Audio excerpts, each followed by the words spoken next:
मी सोपान भांगर या प्रभाग 11 मधून येणारी 2026 जसं की 15 जानेवारी 2026 ची जी सार्वत्रिक निवडणूक महानगरपालिका छत्रपती संभाजीनगर यासाठी ओबीसी पुरुष या माध्यमातून इलेक्शनला सामोरे जातोय। निश्चित मला या ठिकाणी आनंद असा होतोय की माझ्या प्रभागामध्ये सर्व समाजी पाठबळ चांगले हे पाठबळ असताना मान्य सर्व समाजाची आकडेवारी मी थोडक्यात आपल्या समोर देतो। या ठिकाणी मराठा समाज आहे 9,000, मुस्लिम समाज आहे 7,500 आणि एसी एसटी समाज आहे 6,000 व इतर ओबीसी सर्व धर्मीय सर्व समाज मिळून असा 30,500 मतदान माझ्या प्रभागामध्ये आहे। मी निश्चितच माझ्या 2 फेऱ्या प्रभागामध्ये झाल्या, 3ऱ्या फेरीला आम्ही उद्यापासून सुरुवात करतोय।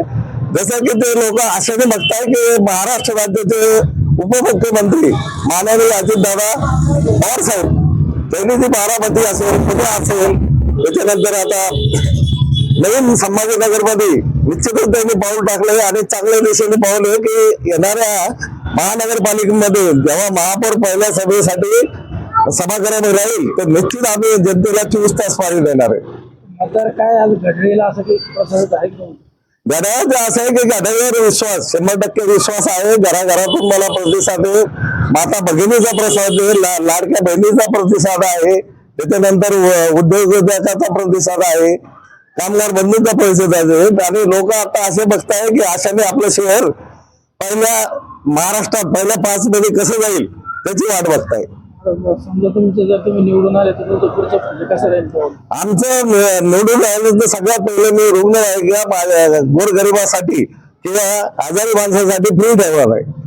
अजितदादा यांच्या निधीतून म्हणा किंवा महाराष्ट्र राज्याच्या पाठपुरावा करण्याबद्दल। साहेब तुमची सभा एखाद्या मोठ्या नेत्याची आहे का?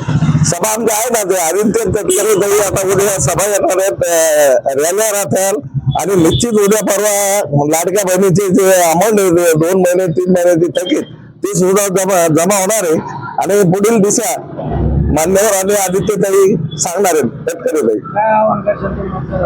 मी आव्हान एकच करेल की घरात न बसता तुम्ही तुमच्या मतदाराला तुमच्या प्रभागाच्या मतदाराला जास्तीत जास्त मतदान करा।